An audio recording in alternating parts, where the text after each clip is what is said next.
창세기 1장 1절 말씀을 함께 나누시겠습니다. 창세기 1장 1절입니다. 네, 하나님의 말씀을 다 같이 한 목소리로 발표를 읽겠습니다. 태초에 하나님이 천지를 창조하시니라. 아멘. 이 고난주간에 우리 믿음을 새롭게 하고 주님의 고난의 은혜를 생각하면서 깊어지는 귀한 시간을 되시기 바랍니다. 좌우에 계신 성도님들과 함께 인사 한번 나누셨으면 좋겠습니다. 이런 말로 인사를 나누시죠. 하나님의 주권과 능력을 믿으시기 바랍니다.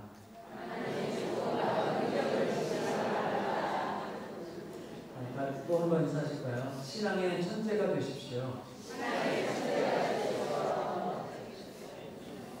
하나를 가르쳐줬는데 그 하나도 모르면 바보라고 합니다.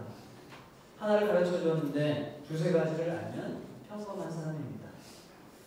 하나를 가르쳐줬는데 열을 깨달으면 그 사람은 영리한 사람이죠. 그런데 여러분, 하나를 가르쳐주면 모든 이치를 다 깨닫는 사람을 뭐라고 할까요? 그런 사람을 천재라고 할 수 있지 않겠습니까? 천재는 평범한 사람보다 월등한 재능이나 능력을 가진 사람들입니다. 천재들은 아주 기본적인 지식만 배우고도 스스로 아주 많은 것들을 깨닫고 지식과 능력을 확장시켜 나갈 수 있습니다. 근자에 우리나라의 김웅용 박사라는 분이 알려졌습니다. 이분이 천재입니다. 이분이 3살부터 책을 집필하기 시작했고 4살에 중학교에 입학했습니다. 4살 때 IQ가 210이었습니다. 5살에 대학교에 입학했고 8살에는 미국 항공우주국인 나사에 스카웃이 됩니다. 여러분이 8살 때 뭘 하셨나요? 9살에는 미국에서 대학을 졸업했고 13살에 박사 학위를 땄습니다. 이 김웅용 박사는 외국어를 공부할 때 딱 한 달이면 그 나라 말을 자유롭게 말하고 들을 수 있는 수준이 된다고 합니다. 대단한 천재죠. 그런데 여러분, 신앙생활에도 이런 천재가 있을까요? 만약에 신앙에도 천재가 있다면 어떤 모습일까요? 신앙의 천재는 무슨 성경 지식이 박식하고 말씀 암송을 구구절절 잘하는 그런 영리한 사람을 말하는 게 아닙니다. 진리의 말씀 하나만 가르쳐 줬는데도 확고부동하고 절대적인 믿음을 갖고 그 말씀대로 철저히 사는 사람이 신앙의 천재일 것입니다. 그러니까 여러분도 신앙의 천재가 되실 수 있습니다. IQ가 높지 않아도 됩니다. 머리가 영리하지 않아도 됩니다. 말씀을 잘 외우지 못해도 됩니다. 들은 하나님의 말씀을 정말로 하나님의 말씀으로 믿으면 누구나 신앙의 천재가 될 수 있습니다. 여러분, 성경은 우리에게 하나님이 어떤 분이신지를 계시해 주신 말씀입니다. 하나님께서 맨 처음 우리에게 계시해 주신 말씀이 뭘까요? 오늘 읽은 본문이 태초에 하나님이 천지를 창조하십니다 라는 말씀이죠. 이 말씀은 하나님이 세상 천지의 주인이시고 전능하신 분이심을 가르쳐줍니다. 하나님이 주인이시며 전능하시다는 것을 아는 게, 그리고 그것을 믿는 게 얼마나 중요한지 모릅니다. 그래서 이 중요한 말씀을 성경에서 맨 처음 우리에게 가르쳐주고 있는 것입니다. 신앙의 천재는 바로 이 말씀이 진리라고 믿는 사람입니다. 하나님은 능력과 지혜로 온 세상을 창조하셨습니다.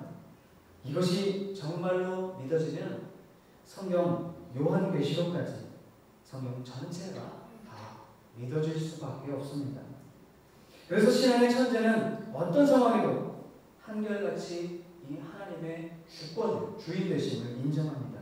내게 있는 모든 것이 내 것이 아니라 하나님의 것임을 항상 인정합니다. 내 인생을 하나님이 다스리고 계시기 때문에 범사를 부정적으로 보는 것이 아니라 항상 긍정적으로 보며 감사합니다. 하나님께는 또 모든 것이 다 가능하다고 믿기 때문에 두려울 것이 없고 날마다 평안과 기쁨이 충만할 수 있습니다. 또 전능하신 하나님을 믿기 때문에 하나님이 반드시 내 영혼을 구원해 주심을 믿고 의심하지 않습니다. 그러니 항상 소망이 넘치겠지요. 여러분, 하나님께서 독생자 예수 그리스도를 우리에게 주셨습니다. 우리를 위해 십자가를 지게 하셨습니다. 아들을 주신 하나님이 우리 인생에 필요한 다른 것들은 주시지 않겠습니까? 얼마든지 주시겠지요. 전능하신 하나님이 이렇게 나의 모든 필요를 채워주실 것을 믿기 때문에, 그래서 내 삶이 이제 넉넉해질 것이기 때문에, 지금도 넉넉하기 때문에 내 인생에 아낌없이 사랑을 베풀고 나눌 수 있습니다. 결국 신앙의 천재란 따로 있는 것이 아닙니다. 하나님이 창조주이심을 확신하고 믿음과 소망과 사랑으로 충만하게 살아가는 사람이 신앙의 천재인 것이지요. 하지만 반대로 하나님의 주권과 전능하심을 믿지 않는다면 그것은 하나님을 아예 믿지 않는 것입니다. 신앙의 바보나 마찬가지이죠. 믿음이란 결국 하나님의 주권과 전능하심을 믿느냐 믿지 않느냐에 달려있는 것입니다. 저와 여러분은 다른 것에는 천재가 아닐지라도 신앙에 있어서는 우리 모두 천재가 되시길 바랍니다. 바로 오늘 성경의 가장 첫 말씀인 본문 말씀을 확실히 믿으시기 바랍니다. 하나님은 세상 모든 것을 만드셨지요. 그런데 어떻게 만드셨습니까? 무에서부터 만드셨습니다.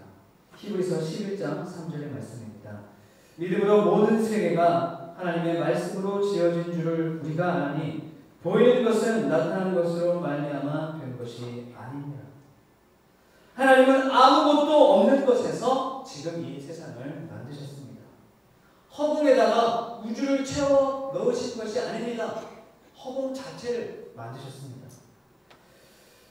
또 태초 이전에는 시간도 없었습니다. 하나님이 천지를 만드신 그 순간에 비로소 시간도 흐르기 시작했습니다.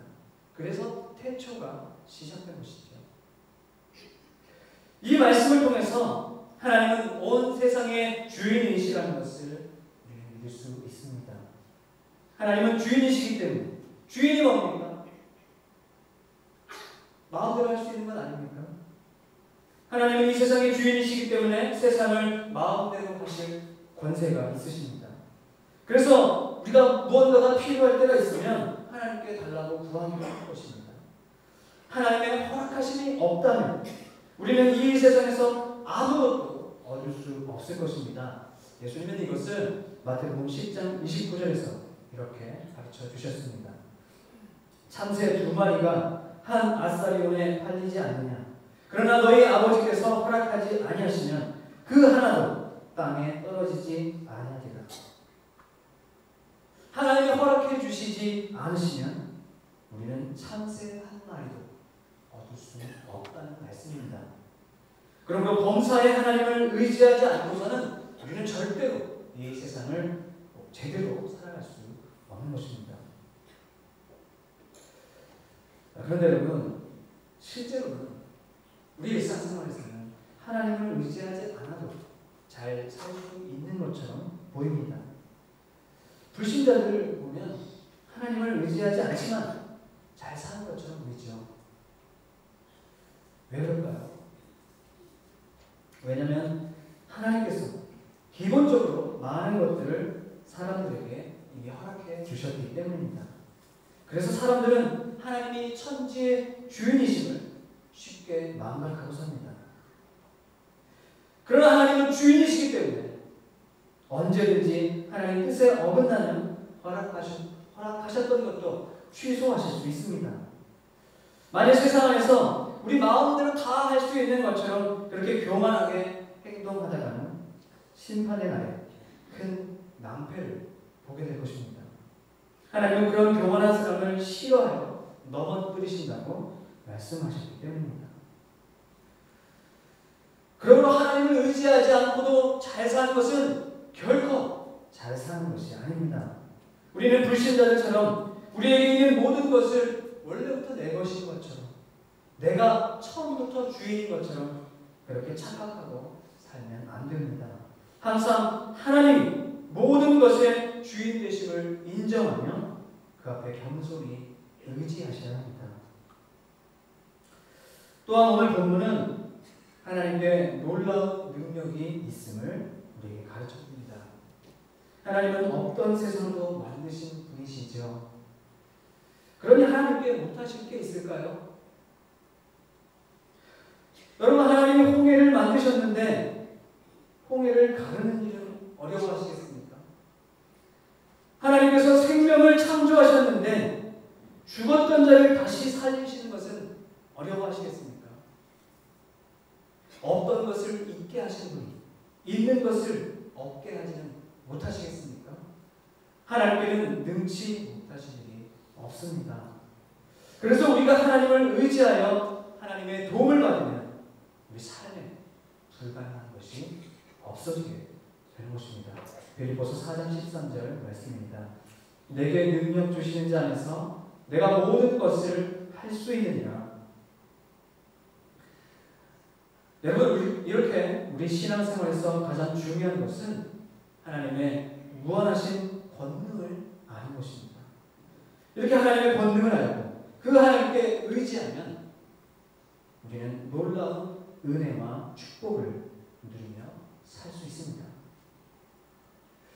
그런데 여러분, 한번 생각해 보십시오. 이렇게 하나님의 주권을 우리가 늘 인정하면서 주님의 권능을 믿는 사람이라면 하나님께 순종하게 되지 않겠습니까? 정말로 믿으면 틀림없이 순종하게 됩니다. 그 믿음을 행동으로 옮기게 됩니다. 다시 말해서 신앙의 천재는 반드시 하나님께 순종하고 그 믿음대로 행하는 사람이라는 것입니다. 한 농부가 농사를 짓는데 한 달 넘게 비가 오지 않고 가물었습니다. 안 되겠다 싶어서 자기 어린 아들에게 농사가 망하게 생겼으니 우리 함께 하나님 앞에 비를 내려주시라고 기도하자고 그렇게 말했습니다. 그 밤에 아버지와 아들이 열심히 하나님께 기도했습니다. 하나님이 그 기도를 들으실 줄 믿고 간절히 주님께 부르짖었습니다. 다음 날이 되었는데 여전히 구름 한 점 없고 햇볕이 쨍쨍 내려 쬐고 있었습니다. 그런데 어린 아들이 밖을 나가면서 우산 하나를 챙겨 나갔습니다. 아버지가 그 모습을 보고 비 올 기미가 전혀 없는데 뭐하러 우산을 들고 나가니? 라고 묻자 이 아들이 대답했습니다. 아빠, 어제 아빠랑 함께 하나님께 기도했잖아요. 그러면 하나님이 비를 내려주실 건데 우산을 챙겨가야죠. 라고 대답했습니다. 여러분, 이 아이가 신앙의 천재이지요. 하나님을 믿고 기도했기 때문에 그 믿음대로 햇볕에 우산을 들고 나간 것입니다. 여러분, 성경에서 순종하는 누가 가장 먼저 떠오르십니까? 아브라함의 순종이 떠오르시지 않습니까? 아브라함은 믿음의 조상입니다. 신앙의 천재가 다름없죠. 이 아브라함은 하나님이 노년에 주신 독자 이삭을 바치라고 명령했을 때 말없이 순종했습니다. 이삭을 별로 아끼지 않았기 때문에 그랬을까요? 그렇지 않습니다. 앞으로 자기 가문을 책임지고 이어갈 유일한 핏줄인데 어떻게 아깝지 않았겠습니까? 그러나 아브라함은 이 이삭을 기꺼이 하나님 앞에 바치기로 결단했고 그렇게 행동했습니다. 어떻게 이런 위대한 순종을 할 수 있었을까요?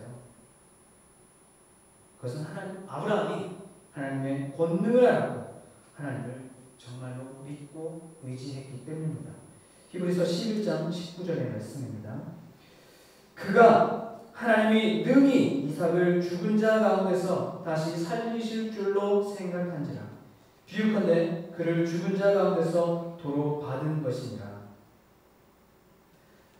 아브라함이 100세의 나이에 아내 사라는 이미 폐경이 와서 자녀를 갖는다는 것은 불가능한 일이었습니다. 그런데 하나님이 기적적으로 아들을 주셨지요. 여러분, 하나님이 기적으로 아들을 주셨는데 더 큰 기적은 하지 못하시겠습니까?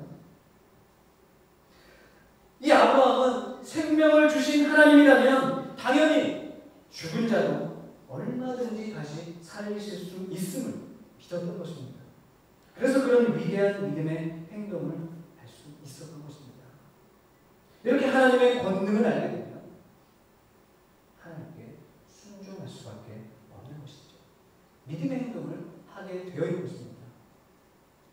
그런데 하나님의 주권과 권능을 알지 못하고 하나님을 철저히 의지하지 않는 사람은 어떻게 되겠습니까? 하나님께 불순종하게 됩니다. 믿음 없는 행동들을 하게 되는 것이죠. 아담과 하와를 보십시오. 하나님이 세상을 창조하고 얼마 되지 않아서 그들은 하나님 앞에 불순종의 죄를 짓게 됩니다. 하나님은 이들에게 분명히 선악과를 먹지 말라고 하셨습니다. 그러면 어떤 이유도 상관없이 그냥 먹으면 안 되는 것이었습니다. 그러나 이들은 하나님의 말씀을 그리고 하나님을 철저히 의지하지 않았던 것이죠. 하나님의 권능, 하나님의 절대 주권, 하나님의 주인 되심을 순간 잊었던 것입니다. 그래서 무조건 순종해야 되는데 자기 생각과 판단을 의지하다가 불순종하고 선악과를 먹은 것입니다. 그리고 망해버렸죠. 사랑하는 여러분, 우리는 모두 하나님 앞에 철저히 순종하여 축복을 받으실 수 있길 바랍니다. 우리가 어떻게 순종할 수 있습니까? 하나님께 크신 권능이 있음을 확실히 믿고 하나님만 의지하며 살아갈 때에 우리는 순종할 수밖에 없습니다. 아담과 하와는 하나님 앞에 불순종하여 이 세대에 죄악이 들어왔지만 예수 그리스도는 하나님 앞에 순종하여 우리의 죄를 없이 하지 않으셨습니까? 예수님이 바로 신앙의 천재이시고 하나님의 주권과 하나님의 권능을 믿고 순종하셨던 분입니다. 여러분, 우리는 살면서 우리 힘으로 감당할 수 없는 많은 어려움들을 당하기도 합니다. 그때 우리는 말씀으로 천지를 창조하신 하나님을 뚜렷이 바라보아야 합니다. 크신 권능의 하나님을 믿고 철저히 의지해야 합니다. 그리고 하나님께 도움을 요청해야 합니다. 하나님이 없던 세상도 있게 만드셨다는 것을 진정으로 믿는다면 우리는 걱정이 사라질 것입니다. 그리고 평안이 찾아올 것입니다. 하나님께서 우리가 죽었을지라도 살리시는 하나님이심을 믿는다면 우리는 날마다 소망주의 새 힘을 얻을 수 있을 것입니다. 그러면 우리는 자연히 하나님 앞에 무조건 순종하게 되고 하나님 순종하는 그를 그 어려운 중에서 반드시 건져 주실 것입니다. 아무쪼록 저와 여러분이 신앙의 천재와 같이 하나님의 주권과 권능을 확신하고 하나님만 의지하시며 그 믿음 안에서 철저히 순종하시는 것, 하나님의 도우심과 축복의 손길을 경험하고 날마다 기쁨과 평안으로 사시기를 간절히 바랍니다. 기도하겠습니다. 살아계시고 능력이 많으신 아버지 하나님, 이 시간 창조주 하나님, 권능의 하나님을 다시 믿고 고백하기를 원합니다. 하나님의 절대 주권을 인정하며 그 전능하심 앞에 무조건 순종하는 저희가 되게 하여 주시옵소서. 예수 그리스도께서 우리를 위해 십자가에서 죽으시고 다시 살아나셨음을 성경을 통해 듣고 믿습니다. 주님을 믿는 모든 자도 예수님과 함께 죽고 함께 살아나게 됨을 믿습니다.